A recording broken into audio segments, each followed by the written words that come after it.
The government of New Zealand is hoping to tax cigarette smoking out of existence. Officials on the island nation have set 2025 as a goal for making the country smoke-free. Today they announced a plan for how to get there.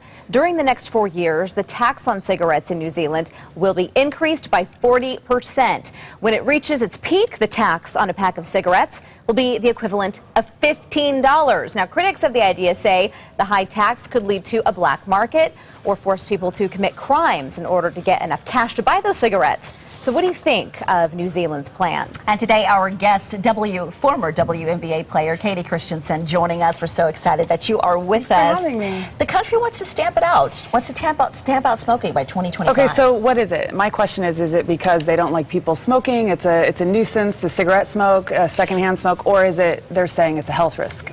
Because if they're saying it's a health risk, then okay, I see that you're where you're getting at. But still, I think regardless, that's kind of your right as a human being to choose what you're going to, put into your body, what you're going to do, and for the government to tax it like that. I know there's probably a lot of people that disagree with me severely, but... And right now you can't smoke in bars, there, parks, really a lot of parts of the country you can't smoke. And it's both sides. Health officials are saying it's not, it's not good for you.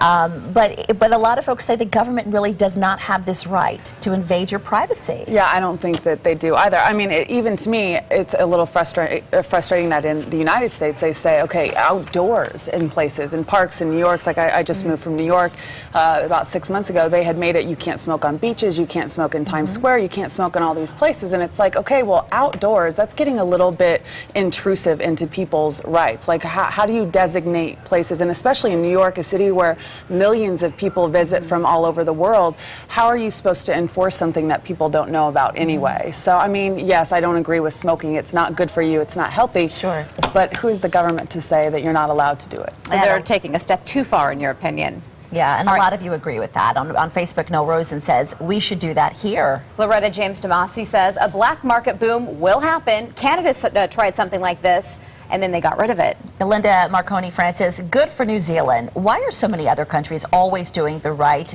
Then when we don't, cigarettes should be illegal. Everyone know they kill people. Jennifer says, so do fatty foods, beer, cars, etc. Should we just tax everyone on every single thing that might make them die? Bikes, skateboards, vodka, wow. Yeah, that list could go on and on. Yeah, and whether you're a smoker or not, the question becomes, should the government have the right to tell you what to do? So keep the debate going on our Facebook page. Still ahead.